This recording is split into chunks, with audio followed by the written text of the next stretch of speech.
আমাদের সুপারস্টার, আমাদের মেগাস্টার, আজকের পর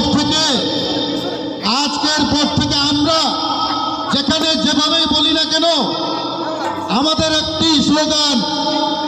তো এ পর্যায়ে সকলের বক্তৃতা আপনারা শুনলেন। সকল সাকিবিয়ানরা কিন্তু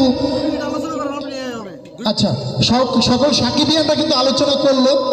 তো বিশেষ করে আমাদের এই শাকিব খানের প্রোগ্রামে আমরা আসতে পেরেছি এবং আমরা পিকনিকের যে মিলন মেলাটা ঘটাতে পেরেছি সেজন্য আমরা আন্তরিকভাবে খুবই হ্যাপি বোধ করছি। কারণ হচ্ছে আমাদের শাকিব খানের সেই অনন্ত ভালোবাসা থেকে দরদ, তারপরে চলে আসছে ঈদ উল ফিতরে বরবাদ। তো 64 জেলার সাকিবিয়ান উইথ প্রবাসী ফোরামের পক্ষ থেকে ফারজানা আপু সহ নিউ ইয়র্কে আমাদের যারা ভালোবাসার সাকিবিয়ান আছে তাদের সকলের কাছে ভালোবাসা ও আন্তরিক শুভেচ্ছা, তাদের অনুপ্রেরণা এবং আমাদের বাংলাদেশের যত সাকিব ভক্ত আছে তাদের অনুপ্রেরণায় কিন্তু আমাদের এই আজকের পিকনিকটি, আজকের এই ফসলটি অনুষ্ঠিত হয়েছে।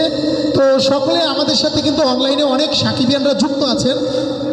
যারা আমাদের এই লাইভটি দেখছেন অবশ্যই আপনারা লাইভটি শেয়ার করে দিবেন। আমাদের মাঝে কিন্তু কিছুক্ষণ পরেই কিন্তু তুফান ভাই আসবে। তো আমাদের মাঝে কিন্তু সকলে যেহেতু বক্তৃতাটা শেষ, তো সমাপনী বক্তব্য নিয়ে আমাদের মাঝে আসতে যাচ্ছেন আমাদের সকলের প্রিয় এবং অত্যন্ত কাছের বড় ভাই, আমরা যাকে আমাদের বড় ভাই বলি এবং কাছের ভাই মনে করি, যিনি কিনা আমাদের সবসময় পাশে রেখে ভুল ত্রুটি হোক এবং যে কোনো বিষয়ে তিনি আমাদের পরামর্শ দেন, সেই পরামর্শদাতা এবং শুভাকাঙ্ক্ষী যাকে আমরা ভাবি, যাকে নিয়ে আমাদের এই অনুষ্ঠানটি, সেই তুফান ভাইকে আমন্ত্রণ জানাচ্ছি এই পর্যায়ে সমাপনী বক্তব্য দেওয়ার জন্য। সকল সাকিবিয়ানরা তুফান ভাইকে একটি করতালির মাধ্যমে শুভেচ্ছা জানানো হোক।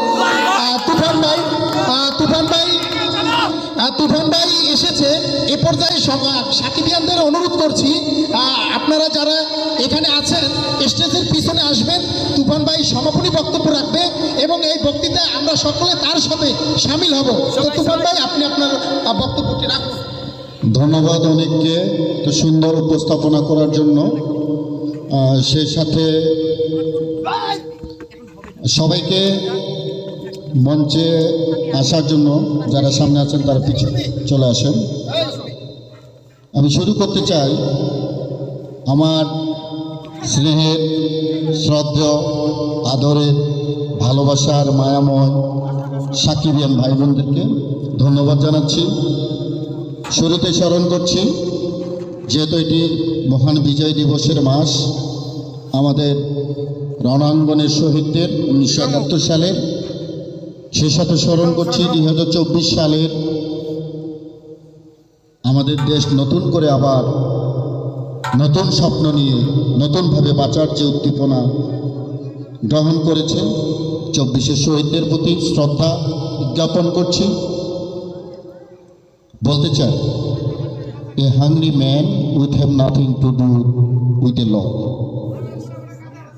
ইংরেজি বাক্যটির অর্থ হলো ক্ষুধার্ত মানুষ আইন মানে না। তেমনিভাবে সাকিবিয়ানরা টাকলা ইকবাল, মালেক আফসারি, কূটনীতিবাজদেরকে মানে না।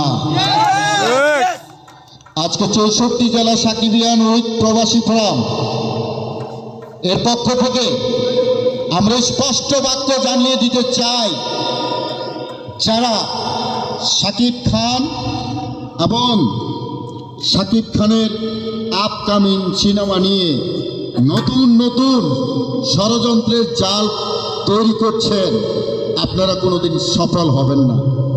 কারণ সমগ্র বাংলাদেশে শাকিব খানের আর্মি তথা সাকিবিয়ানরা সদা জাগ্রত রয়েছে। 3 দিন আগে যে ঘটনাটি ঘটে গেছে, আমরা গর্বের সাথে বলতে পারি যে আমরাই প্রথম 64 জেলার সাকিবিয়ানরা এটার প্রতিবাদ করেছি, পজিটিভভাবে কথা বলেছি। তার যথাযথ ফলাফল বরবাদের সম্মানিত তরুণ নির্মাতা মেহেদী হাসান হৃদয় ভাই গতকালকে দিয়েছেন। এখন তারা বিড়ালের মতো মেয়া মেয়া করছেন। যারা বলেছিলেন ইদিকা পাল খারাপ, অমুক তমুক ইত্যাদি, তারা আবার আজকে বলছেন আমরা যা করেছি বরবাদের হাইপ তুলেছি সরি, এখন আমরা পজিটিভ। এদিকে বল অনেক ভালো, শাকিব খানের বরবাদ মুভি ইতিহাস ব্রেক করবে। মানে রামের মুখে ভূতের গীত, এই হইল তাদের কর্মকাণ্ড। তো যাই হোক, 64 জেলা সাকিবিয়ান উইথ প্রবাসী ফোরামের প্রধান নির্দেশক আমাদের ইউএসএ ফারজানার পক্ষ থেকে আমাদের বাংলাদেশের সকল সাকিবিয়ানকে প্রাণ ঢালা অভিনন্দন। সাকিবিয়ানরা রেডি তো? সাকিবিয়ানরা শুধু এখন গল্পে আর গুজবে থাকবে না, ফেসবুকে আলোচনায় থাকবে না। সাকিবিয়ানরা এখন রাজপথে থাকবে, মঞ্চে থাকবে, নেতৃত্বে থাকবে, এফডিসিতে থাকবে, সিনেমা নির্মাণের কাজেও থাকবে। খুব শীঘ্রই আমাদের এই টিম 64 জেলা সাকিবিয়ান ফোরাম টাঙ্গাইলে যাচ্ছে একটি শর্ট ফিল্ম নির্মাণ করতে। এটা আমাদের জন্য সূচনা, এবং আমাদের এই শর্ট ফিল্মের কাহিনী অলরেডি প্রায় 80% রেডি। লোকেশন টাঙ্গাইল, টাঙ্গাইলে এটির চিত্র ধারণ করা হবে, এবং ধীরে ধীরে এই প্ল্যাটফর্ম থেকে প্রিয় মেগাস্টারকে নিয়ে একটি বিগ বাজেটের সিনেমা নির্মাণ হবে। আমরা আজকে 64 জেলা সাকিবিয়ান ফোরাম উইথ প্রবাসী ঘোষণা করতে চাই, আমাদের সুপারস্টার, আমাদের মেগাস্টার আজকের পর থেকে আমরা যেখানে যেভাবেই বলি না কেন, আমাদের একটি স্লোগান, আজকে থেকে আমাদের মেগাস্টার শাকিব খান ইন্টারন্যাশনালি ভাবে গ্লোবাল মেগাস্টার হিসাবে আমরা আমাদের 64 জেলা সাকিবিয়ান ফোরাম স্বীকৃতি প্রদান করলাম।